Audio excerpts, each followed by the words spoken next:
મળતી માહિતી મુજબ દાંતા તાલુકાના વેકરી ગામે આશ્રમ શાળામાં રવિવારે રાત્રે ભોજનમાં દાળ ઢોકળી આરોગ્યા બાદ રાત્રે 2:30 થી 3 કલાક વચ્ચે 9 છાત્રોને ખોરાકી ઝેરની અસર થતાં ઝાડા ઉલટી થયા હતા, જે પછી સોમવારે સવારે 3 શિક્ષકો અને વધુ 31 બાળકોને ખોરાકી ઝેરની અસર થઈ હતી, જેમને નજીકની માકડી રેફરલ હોસ્પિટલમાં સારવાર અર્થે ખસેડવામાં આવ્યા હતા, જ્યાં પોશીના તાલુકાના કાઠિયા ગામનો વિદ્યાર્થી નાથુભાઈ બંબોડિયા ઉંમર વર્ષ 16નું મોત થયું હતું, જ્યારે વિક્રમ રૂપલભાઈ બંબોડિયા અને ખસાભાઈ નારાયણભાઈ ગંવારને વધુ સારવાર અર્થે ખેડબ્રહ્મા ખસેડવામાં આવ્યા હતા.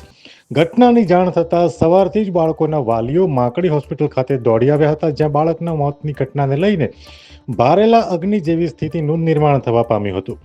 અહેવાલ મોહન જોશી, દાંતા, બનાસકાંઠા.